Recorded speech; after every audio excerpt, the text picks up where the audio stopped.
Alrighty, continuing with this lumbar concavity to the right, we have shortness through the left, compression through the left glute. We're going to do something called the pigeon's pose. Now, there's a passive way to do this, and there's a more advanced way to do this. The progression to more advanced creates a lot more functionality in the hip joint. So although the stretch might feel good by itself, my suggestion would definitely be to learn to progress through to the more advanced version of this. Now, the pigeon's pose is fairly simple to set up. We're going to do the left hip because we're dealing right now with this right-sided lumbar right side lumbar concavity. That being said, like I mentioned before, the glutes work constantly because your feet are on the ground carrying you through life. So you might find for some that you might need to stretch the right glutes as well. Not a problem. You can apply this to the right side. However, primarily, right now we are using this to lengthen the left side. So for pigeon's pose, go down into your tabletop position. Take your left knee and bring it in line with your sternum.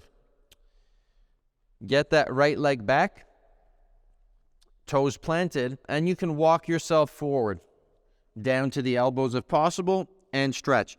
Now, once you're in this position, you can hang out for 15 to 30 seconds as long as you're comfortable and you can breathe. When you want to come out, you simply use your hands. This is a very nice way to do the pigeon's pose. However, it was meant to be done actively. So what we do is we anchor that knee down. And what we do with the hands is place them by the body. And we learn to slowly lower into the hip to a comfortable place. And then pressing the knee down, we come back up. So now we're strengthening the hip through a long lengthened position, which becomes way more functional.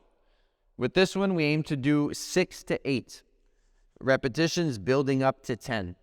If there's a need for you to do the right side because you do feel tensions building up, please feel free. However, because we're dealing with the mainly right lumbar concavity, this was meant for the left.